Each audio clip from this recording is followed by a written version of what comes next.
All right, good morning, folks. 3-minute flight instructor, scene one, take one.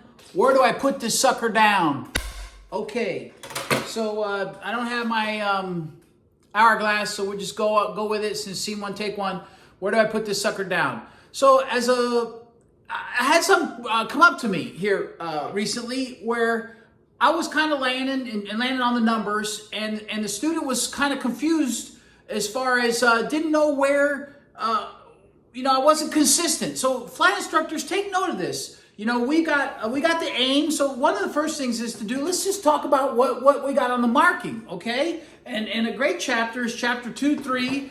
And let's talk about the VASIs, because probably a lot of you are going to have this light system, the VASIs that are going to tell you, too high, too low, blah, blah, blah. And you're thinking, hey, that's going to put me down in a consistent spot. No, that is for obstruction clearance, right? It's going to put you down the runway. Because one thing we have to remember, when these students are starting to look at that runway, no matter how it's marked or whatever, they see grass or dirt, and then they see the runway, right? So if you kind of like me, after a while, you're like, man, a runway behind me is of no use, right? We all know that saying. Any runway behind me is no use. Let's say we're practicing, we're doing touch and goes. You and me as a flight instructor, we're solo by ourselves. Man, we're putting that sucker down, right at the threshold mark and displaced threshold. We're putting that sucker down right there, so we got all that usable runway, right? That ain't good if you're teaching a student. Honestly, it's my opinion here now, is that they're a little too close to grass, right? So start discuss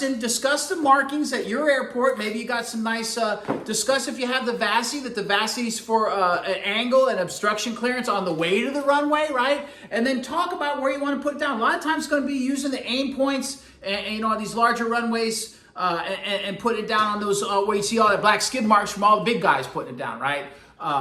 But oftentimes, their discussion is, I found myself, I did not have the discussion. I'm kind of putting it down here. I'm wondering why the student, is a little cautious, because I did not talk about the markings beforehand in the aim, and then also discuss, like say, hey, use your aim point. You're going to flare, do all that stuff, and let's consistently put it down somewhere that you don't have any fear of the grass or the displaced threshold or anything like that.